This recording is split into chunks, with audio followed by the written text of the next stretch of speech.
예수님께서 제자들에게 몇몇 마을에서 받게 될 거절에 대해 처음 언급하셨던 것이 마태복음 10장 1절에서 15절 말미에서 말씀하셨는데, 오늘 본문에서는 제자들에게 최종적으로 부딪히게 될 핍박에 대해서 말씀하고 계십니다.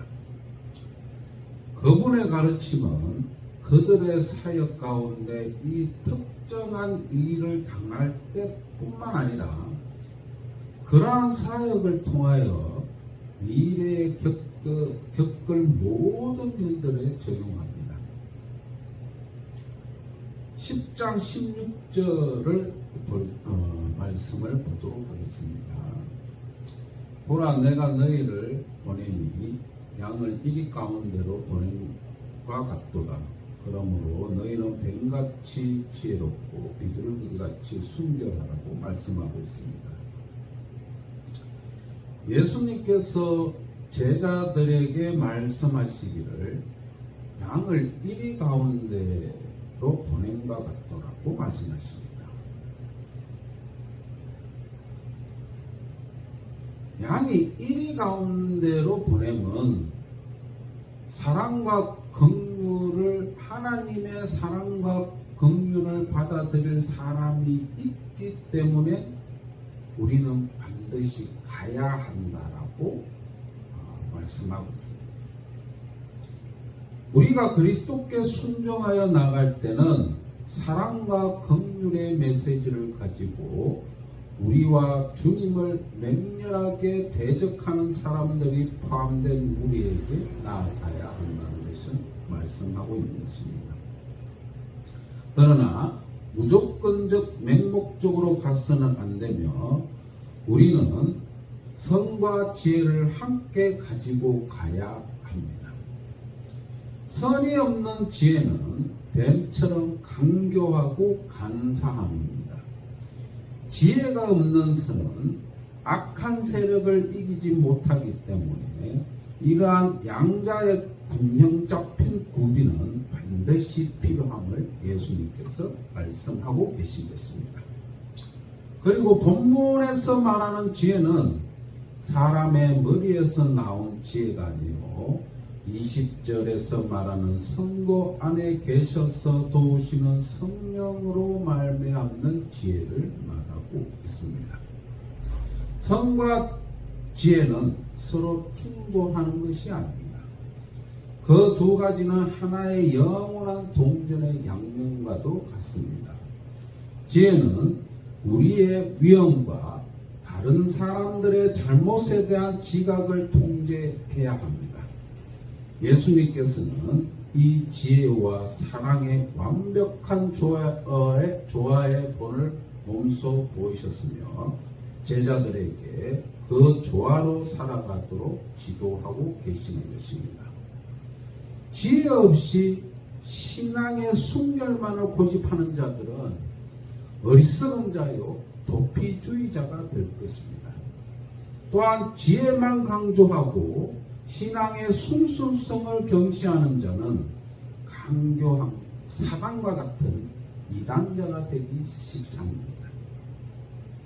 성과 지혜 또는 은혜와 진리라는 두 영역의 조화는 우리 사회의 시장 경제 체제 속에서 경쟁 사회에서 항상 딜레마에 빠져있던 과거의 모습을 연상하게 합니다.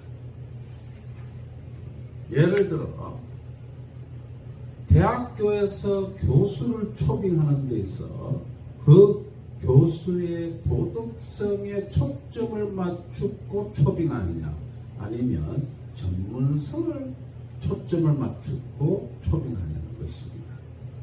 과거 70년, 80년, 90년대 30년 전까지는 전문성에 초점을 맞추어서 초빙하였습니다. 기업도 사람을 영입하는데 능력 위주로 영입하였습니다. 그러나 얼마 전부터 대인관계로 인한 수많은 문제점이 발생하자 전문성도 중요하지만 그만큼 도덕성도 중요함을 인식하기 시작했습니다. 아무리 능력과 전문성을 뛰어난다 해도 대인관계로 인한 문제로 그 전문성의 능력을 제대로 발휘하지 못하는 발생하는 문제를 인지하면서부터 개인의 성품과 도덕성을 중요하게 여기기 시작했습니다. 시장경제 체제의 결정, 즉 도덕성의 결여를 발견하게 된 것입니다. 이로 인해 전문성과 도덕성이 상반된 것이 아니라 완벽한 조화가 된다는 것을 알게 되었습니다. 이처럼 전문성과 도덕성의 조화를 현대에 중요하게 여기게 되었지만 이와 유사한 두 영역의 조화는 이미 2000년 전에 예수님의 말씀에서 언급된 것으로 이것은 시대를 초월하는 말씀이라고 확인할 수 있는 것입니다. 성과 지혜, 은혜와 진리의 조화를 중용의 사상으로 착각하시면 안 됩니다.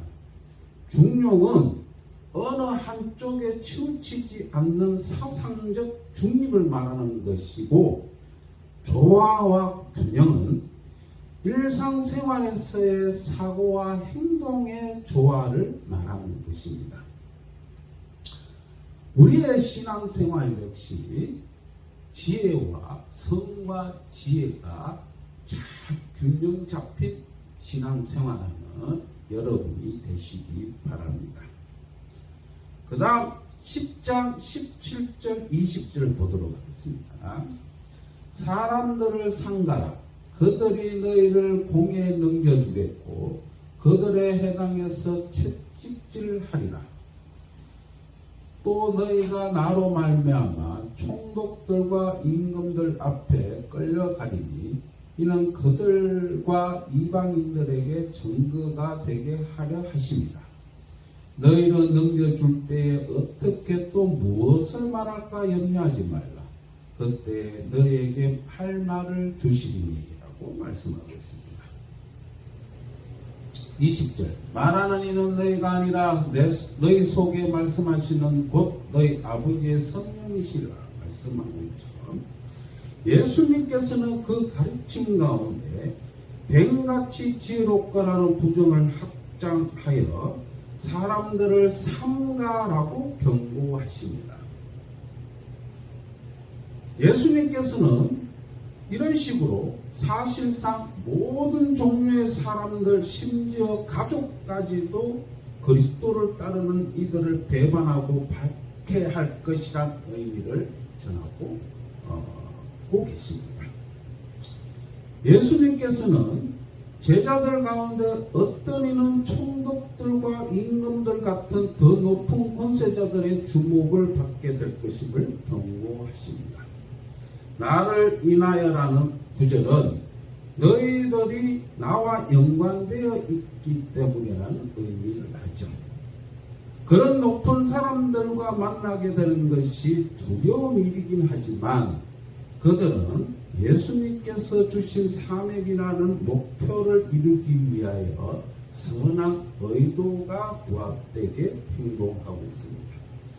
그렇지 않고서야 어떻게 예수님의 제자들이 간원들과 그들이 다스리는 백성에게 정인으로서 증거할 수 있겠냐는 거죠. 대부분 교육을 받지 못했고 가르치는 일에 초짜였던 제자들로서는 자신이 총독과 임금 앞에서 주님의 자랑거리가 된다는 것에 놀라지 않을 수 없었을 것입니다. 예수님께서는 그들에게 무엇을 말할지 걱정 말라고 안수시키십니다. 그들에게 지혜로운 말이 필요할 때면 바로 그때 말할 것을 주어지게 될 것이다.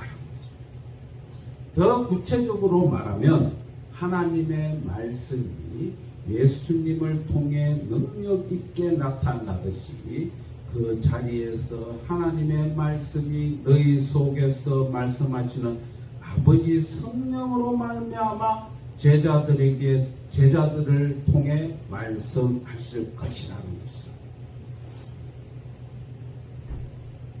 오늘 이 본문 말씀을 가지고 많은 목사님들 또한 저도 메시지를 준비할 때, 설교를 준비할 때 대충 준비하고 성령의 가르침, 성령의 알려주심을 체험하고자 성령의 가르침대로 한번 해보자 이런 생각을 하고 준비하고 행했던 적이 있습니다.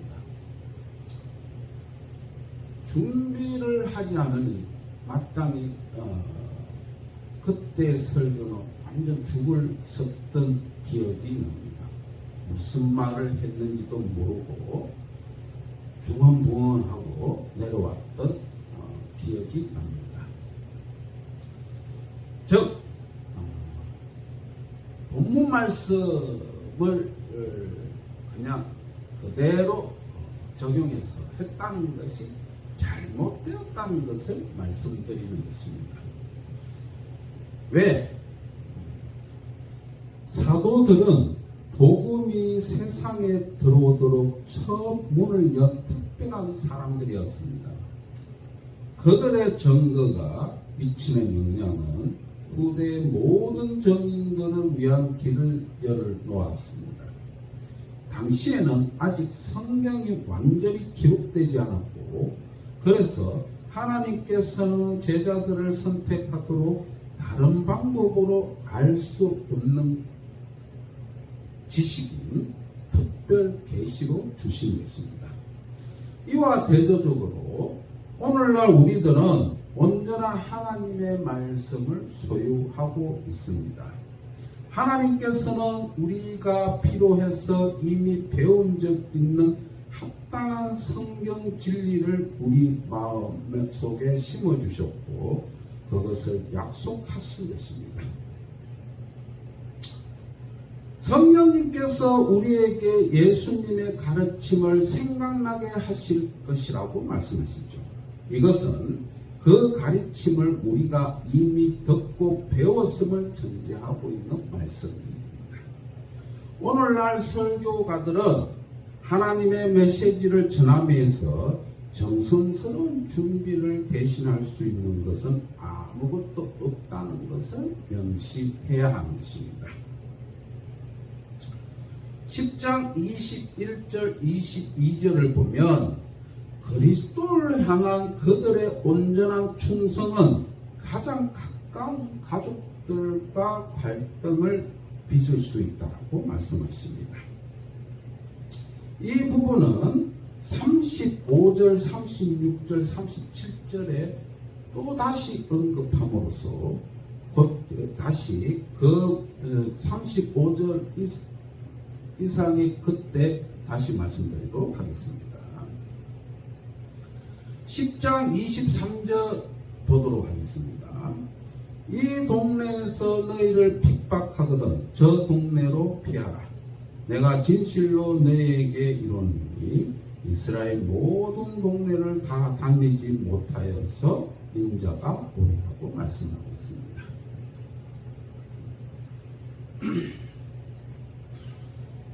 이 말씀은